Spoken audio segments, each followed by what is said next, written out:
Every person who ever failed despite being gifted had one thing in common. They trusted their talent more than their habits.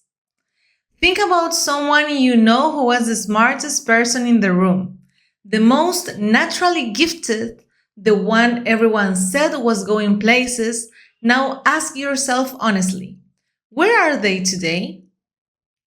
Because the uncomfortable truth that most people spend a lifetime avoiding is this. Talent without discipline is just potential that never showed up to work.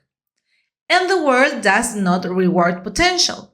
It rewards execution, consistency, and the willingness to do the thing even when you don't feel like it.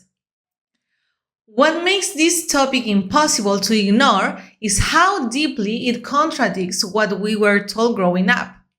We were raised to believe that some people are simply born with an edge, that giftedness is the determining factor between those who succeed and those who don't. But if that were true, the most talented people would always end up at the top. And we all know that simply isn't what happens. So what is really going on beneath the surface of every extraordinary result? Here's what you need to understand first. Discipline is not a personality trait. It is not something you either have or you don't. It is a system, a set of decisions made in advance, so that when the moment of resistance arrives, the choice has already been made for you.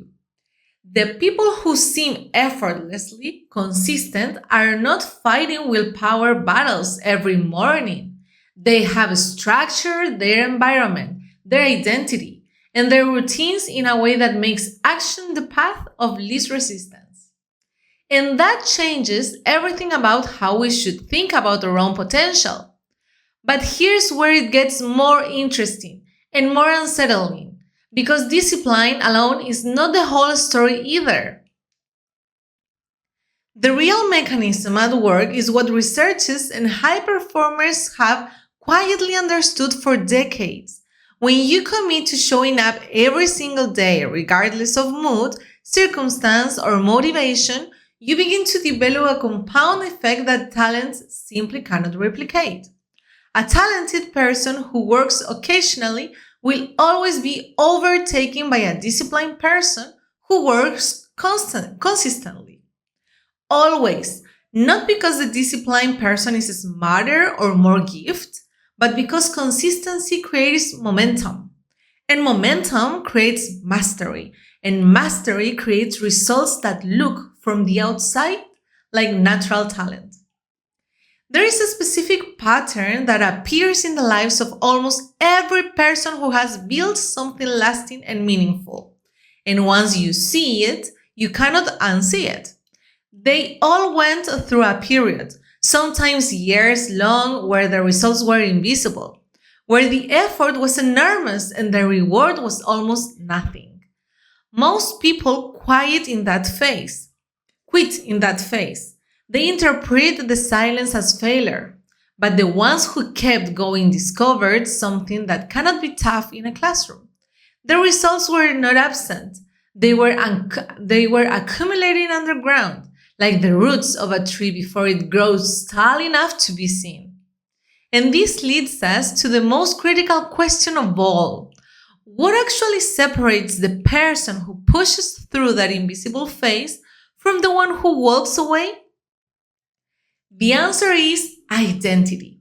Not motivation, not talent, not even discipline as a rigid external force, but the story you tell yourself about who you are.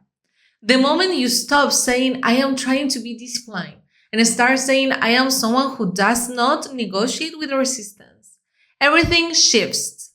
Your behavior follows your identity, not the other way around. And that is the insight that most productivity advice completely misses. Which is why so many people try, fail, and conclude that they simply don't have what it takes, when the real problem was never capability. It was self-definition. So consider what this means for you right now, today, in the specific area of your life where you feel stuck or behind or like the window of opportunity is closing. The gap between where you are and where you want to be is not a talent gap. It is a consistency gap. It is a decision gap. It is the distance between because who you currently believe yourself to be and who you are fully capable of becoming once you stop waiting for inspiration and start building the architecture of a disciplined life. The rule that changes lives is not complicated, but it is demanding. Decide who you are, build systems around that decision, and refuse to negotiate when it gets difficult. Talent opens doors, discipline builds the house, and the people who understand that difference, who internalize it, act on it, and protect it, are the ones who look back years from now with no regret, but with the quiet, unshakable confidence of someone who showed up when it mattered most. Talent was never the point, you were.